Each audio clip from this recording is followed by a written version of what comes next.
அவர்கள் எதற்காக பிறந்தார்கள், எதற்காக வாழ்ந்தார்கள், சமூக ஒற்றுமை, சமய நல்லிணக்கம், இவைகள்தான் பெருமானாருடைய சிறப்பு என்று அவர்கள் பேசியது சிறப்புக்குரியது. அவர்களுக்கு என்னுடைய மனம் நிறைந்த நன்றியை கூறிக்கொண்டு,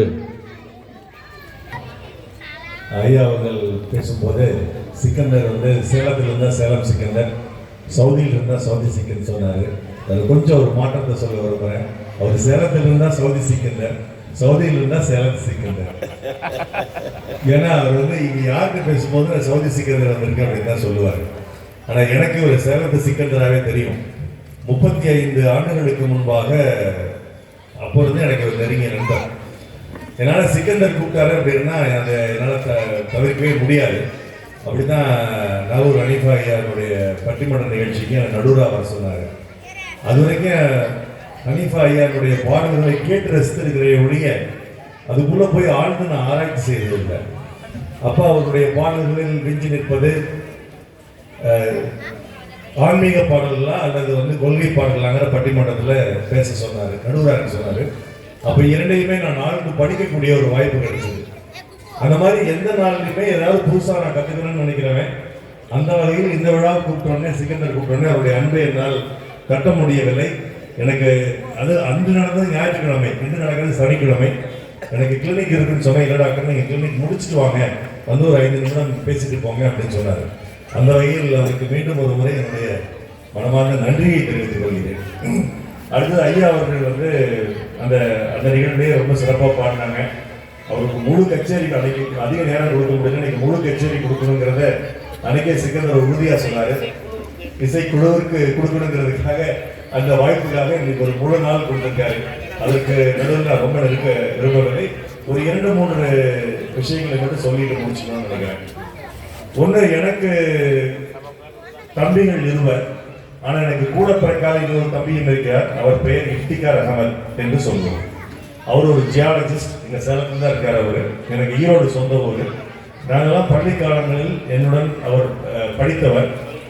இன்றும் என்னுடன் மிக நெருங்கிய தொடர்பு உள்ளவர். அண்ணா என்ற அந்த ஒரு சொல்லை தவிர வேறு எதையுமே என்னை அழைக்காதவர். தம்பி என்ற சொல்லை தவிர வேறு எதுவுமே நானும் விழிக்காதவர். அந்த அளவுக்கு எங்களுக்குள் ஒரு நெருங்கிய சகோதர பாசம் இருக்கிறது. அதேபோல் எனக்கு மிக நெருங்கிய நண்பர் என்று சொன்னால், மருத்துவம் படித்து என்னுடன் மருத்துவம் படித்த குன்னூரில் இப்பொழுது மருத்துவ பணியாற்றிக் கொண்டிருக்கிற மருத்துவர் செபாஸ்டியன் ராஜன் என்பவர். அவர் தான் எனக்கு நெருங்கிய நண்பர். இப்படி சகோதர பாசமாகட்டும் அல்லது நட்பு பாசமாகட்டும், இந்த இரண்டிற்கும் சாதியோ மதமோ ஒரு தடை இல்லை என்பதை ஆழ்ந்த கொள்கையாகவே எங்களுக்குள் வேர் விட்டு விதை விட்டு வளர்த்தவர் என்னுடைய அருமை தந்தை. அவர் ஒரு தலைமை ஆசிரியர், தமிழாசிரியர். அந்த வழியிலே நாங்களும் எங்கள் குடும்பத்தவரும் பயணித்துக் கொண்டிருக்கிறோம் தொடர்ந்து. ஒரு 2 விஷயங்களை சொல்கிறேன். ஒன்று உண்மை சம்பவம், ஒரு கதை. உண்மை சம்பவம் சேலத்தில் நடந்தது. ஒரு ஐயர் அவசரமா ஒரு பூஜைக்கு போயிட்டு இருக்காரு. 2 வீலர்ல போயிட்டு இருக்காரு. திடீரென்று ரோட்ல கீழே விழுந்துடுறாரு. அவர் ஹெல்மெட் போடல. நெத்தியில அடிபட்டு ரத்தம் வந்துட்டு இருக்கு. அப்போ ஒரு பெண் எதிரில் இன்னொரு 2 வீலர்ல வர்றாங்க. அவங்க ஒரு இஸ்லாமிய பெண்மணி, பர்தா போட்டு வர்றாங்க. இவருக்கு வர ரத்தத்தை உடனே அதை நிறுத்தணும்.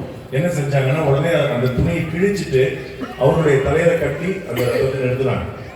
அந்த சமயத்துல மேரி ஆம்புலன்ஸ் என்ற பெயர் கொண்ட ஒரு ஆம்புலன்ஸ் அங்கே வந்து அவர் அவங்கள உடனே கூப்பிட்டு போய் ஒரு ஹாஸ்பிட்டல் கூப்பிட்டு போனாரு.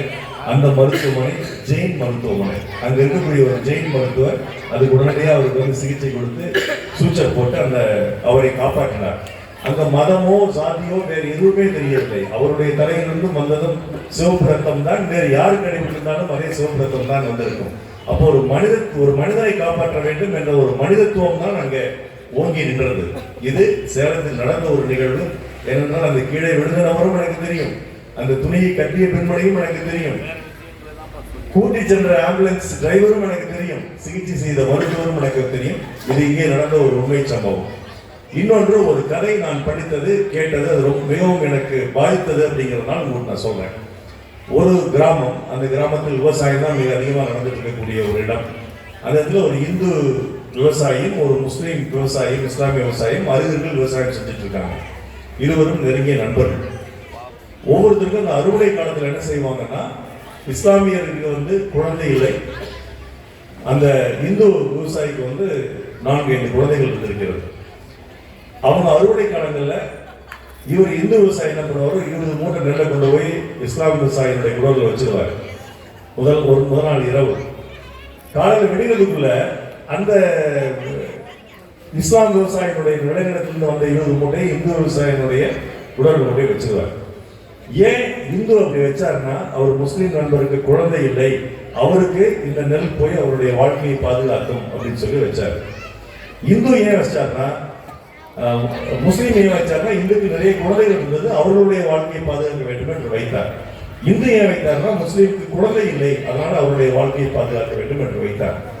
இது வந்து அவங்களுக்கு தெரியல. அடுத்த நாள் இருந்துச்சு பார்க்கும்போது அதே அளவு எண் மூட்டை சரியாகவே இருந்துச்சு. எப்படி ஆச்சுன்னு சொல்லிட்டு ஒரு நாள் இரவு 2 பேருமே பார்க்கும்போது 2 பேருமே இந்த மாதிரி மாற்றி வச்சுப்போம். 2 பேருமே சந்திச்சு பேசிட்டு இருப்போ ஏன் இப்படி நடந்தது அப்படின்னு கேட்டாங்க. இருவருக்குள்ள இருந்த அந்த அன்பு வந்து ஆழமாக புரிந்தது. அப்ப அந்த ஊர் மக்கள்லாம் சேர்ந்து ஒரு இந்து முஸ்லீம் கோயில் ஒன்று கட்ட வேண்டும் என்று நினைத்துக் கொண்டிருந்தவர்கள் அந்த இடத்தில் அவர்களுடைய நிலத்தில் அந்த கோயிலை கட்டினார்கள் என்ற ஒரு கதையை நான் படித்தேன். யாதும் ஊரே யாவரும் கேளீர் என்று சொன்னது தமிழ். எந்த மதமும் பிறப்பதற்கு முன்னால் சொன்னது தமிழ்.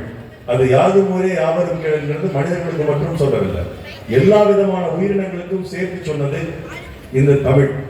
அப்படிப்பட்ட தமிழ்நாட்டில் நாம் வாழும் பொழுது, அந்த தமிழை நாம் தாய்மொழியாக கொண்டிருக்கும் பொழுது, தமிழ் இனத்தின் மீது நாம் பற்று கொண்டிருக்கும் பொழுது, இன உணர்வு கொண்டிருக்கும் பொழுது, நமக்குள் ஒருபோதும் மதமாச்சரியங்கள் வராது. நான் ஒரு கடவுளை நம்பலாம், நீங்கள் ஒரு கடவுளை நம்பலாம், இன்னொரு கடவுளை நம்பலாம், கடவுள் நம்பிக்கை இல்லாமலும் இருக்கலாம். என்னுடைய மைத்தனுடைய மகன் நெதர்லாண்டில் வசிக்கிறார், ஒரு பொறியாளர்.